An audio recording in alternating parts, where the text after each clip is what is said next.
Hamas Israel সংঘাতের যতই দিন গড়াচ্ছে ততই প্রকট হচ্ছে নেতানিয়াহুর বিরুদ্ধে সরকার বিরোধী বিক্ষোভ। স্থানীয় সময় শনিবার রাজধানী তেল আবিবের বিভিন্ন সরকারি ভবন ও সেনাবাহিনীর সদর দফতরের বাইরে আন্দোলন করেন ভূখণ্ডটির হাজার হাজার নাগরিক। এ সময় যুদ্ধবিধ্বস্ত গাজার বিভিন্ন অঞ্চলে বন্দী প্রায় ১০০ জনকে ফিরিয়ে আনতে হামাসের সঙ্গে চুক্তিতে পৌঁছানোর আহ্বান জানান তারা। বিক্ষোভকারীরা বলছেন, সরকার জিম্মি মুক্তির জন্য যথেষ্ট পদক্ষেপ নিচ্ছেন না।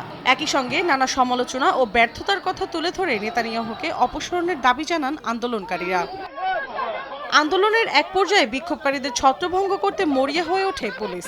ঘটে হাতাহাতির ঘটনা, আটকও করা হয় বেশ কয়েকজনকে। পুলিশের সঙ্গে সংঘর্ষে লিপ্ত হন আন্দোলনকারীরা। এ সময় রণক্ষেত্রে পরিণত হয় পুরো এলাকা। গেল বছর ৭ অক্টোবর গাজা যুদ্ধ শুরু হওয়ার পর বিদেশি নাগরিক ও ইসরায়েলি বাসিন্দা সহ প্রায় ২৫০ মানুষকে জিম্মি করে হামাস।